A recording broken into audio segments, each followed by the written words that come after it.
Oi, gente, tô de volta.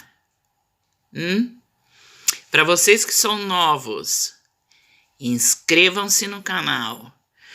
Eu tô precisando de 1.000, gente, quer dizer, só faltam 990. Então vai se inscrevendo, por favor.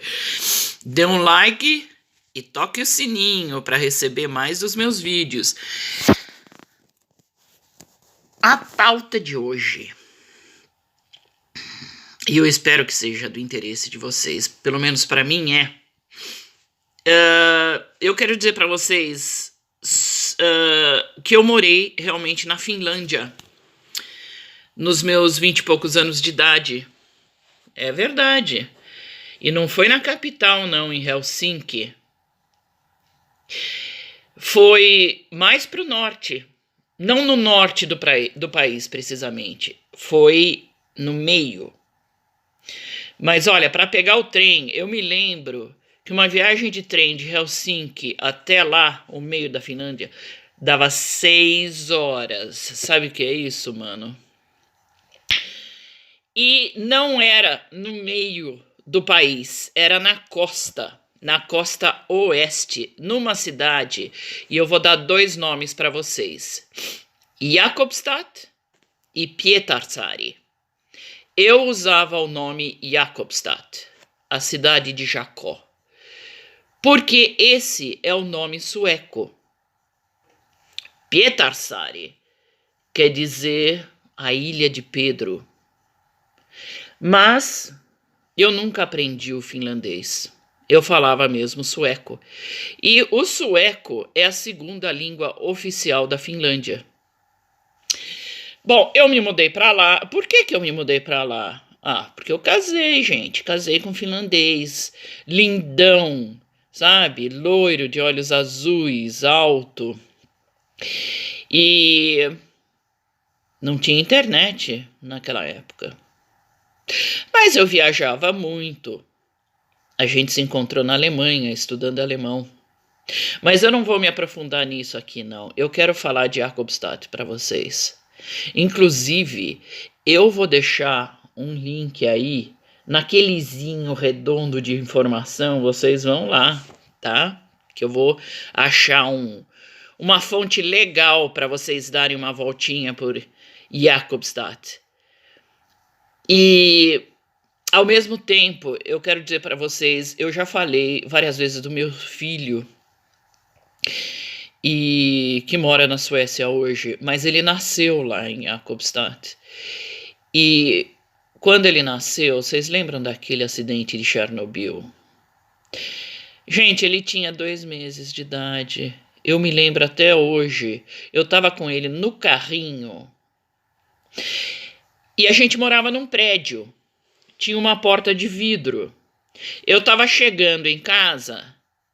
Eu pus a mão na barra metálica para puxar a porta, porque lá as portas abrem para fora.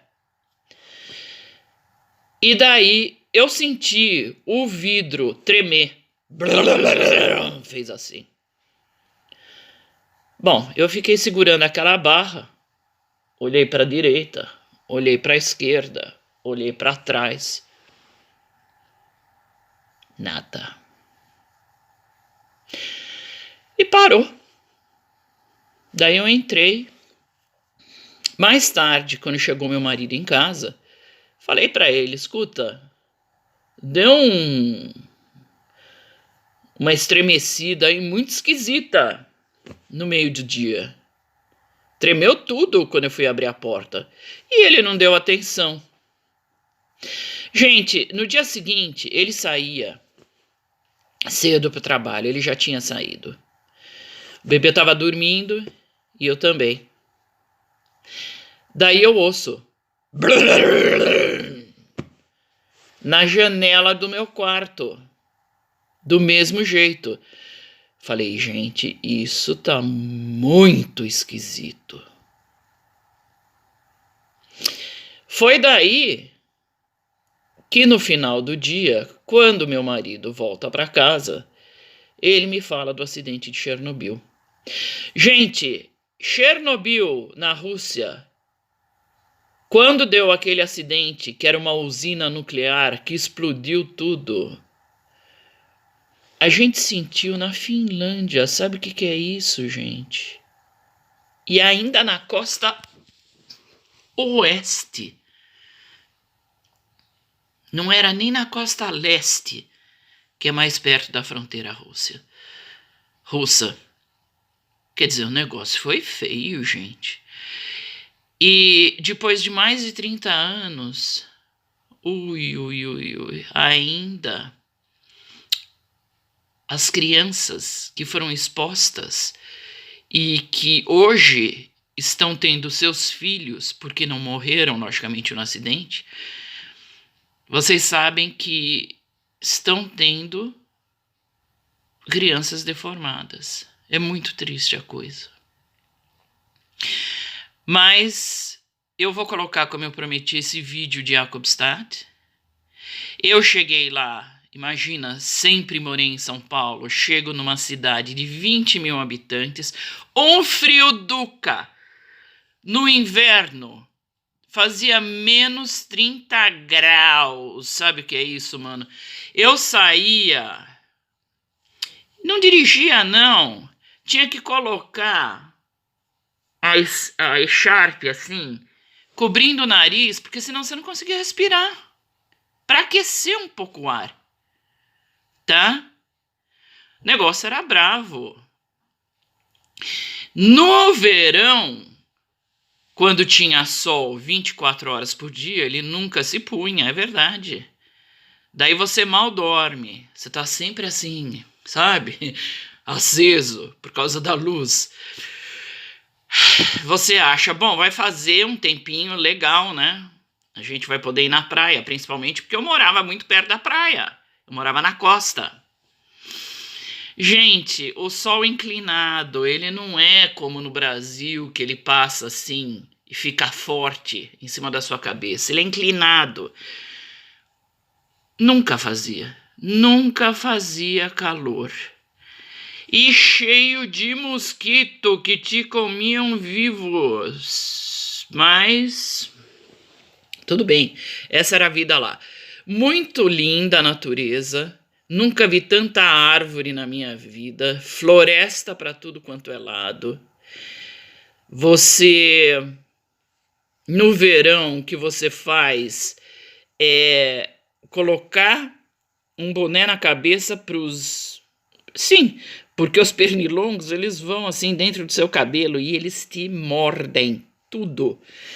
Então você vai de bota, de capuz e, lógico, apesar de ser verão, um casaco, porque tá sempre ventando frio.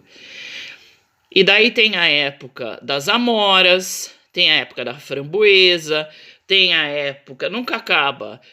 Acabou o verão, entra o outono, daí você acha que, principalmente eu, que sempre tive problema nas costas, né, e não aguento ficar muito tempo arcada, daí você tem que ir do mesmo jeito, porque você vai pegar cogumelo, sabe? Os finlandeses, eles têm um contato muito íntimo com a natureza.